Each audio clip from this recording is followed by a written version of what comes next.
The Israeli-Palestinian conflict is perhaps the most complex political issue of our time.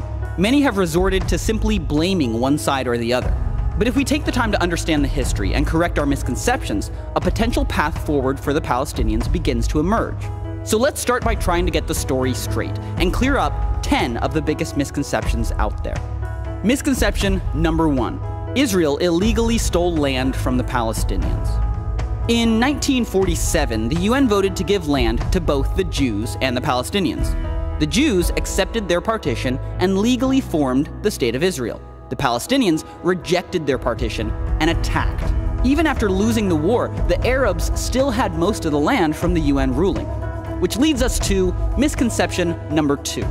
The surrounding Arab nations actually want to create a Palestinian state. So after the war, the West Bank and Gaza were controlled by Jordan and Egypt for 19 years. During that span, those governments never established a Palestinian state.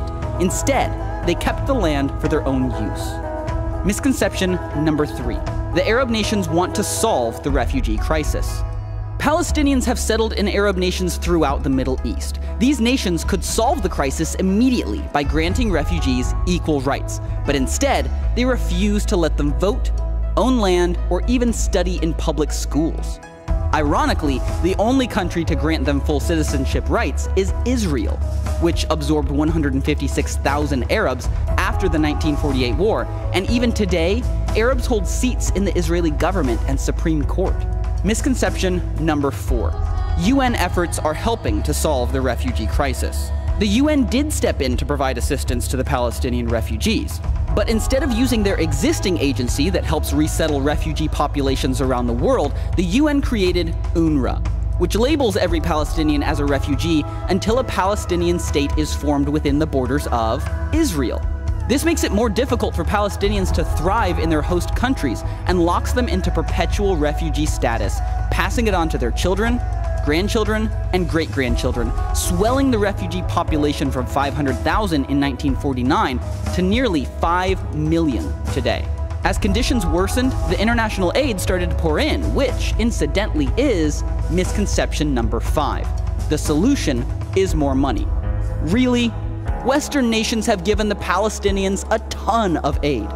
Even taking inflation into account, they've been given 25 times more money per person than Europe was given to rebuild after World War II.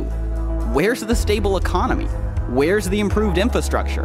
That money sure could have helped, but it was given to some leaders who had a different agenda, which brings us headlong into misconception number 6.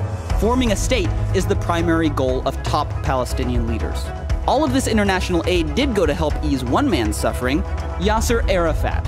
After his death, accountants hired by Arafat's own family discovered secret investments worth more than $1 billion. That income stream would be threatened if a new state was formed, which gives leaders like Arafat, or Mahmoud Abbas for that matter, a billion-plus reasons to never actually sign a peace treaty.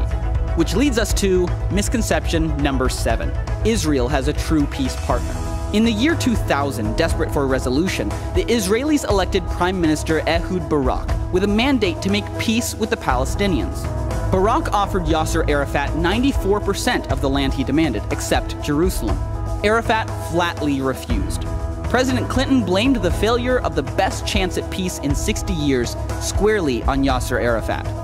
Which brings up perhaps the most common misconception of all. Number 8. Israel just needs to give up land for peace. The last time Israel tried this was in 2005. They forced thousands of Jewish settlers out of Gaza, and in exchange, the Palestinian leaders promised peace. But when the Israelis moved out, the Palestinians voted Hamas in. Yep, they elected a terrorist organization who, since taking power, has fired more than 10,000 rockets into Israel. Surprised? Then you've probably bought into misconception number 9. Most Palestinians want a lasting peace with Israel. Some Palestinians do, but they are a minority. For 60 years, Palestinian educational leaders have fed their children a steady diet of hate, idolizing suicide bombers and celebrating death right in the classroom. And finally, misconception number 10. Giving the Palestinians a state now is the only solution to their suffering. This has been the only approach tried for the last 60 years. But these are people we're talking about. And waiting until they have a state to give them equal rights has only made things worse. Currently, Israel is the only nation to grant full rights to the Palestinians within their borders. But by granting them equal rights in every nation where they live, we could immediately increase the quality of life for every Palestinian. Let's be honest, these misconceptions have concealed potential solutions. When we take time to clear up confusion and face reality, we begin to uncover the truth. And that's when real progress towards justice can begin.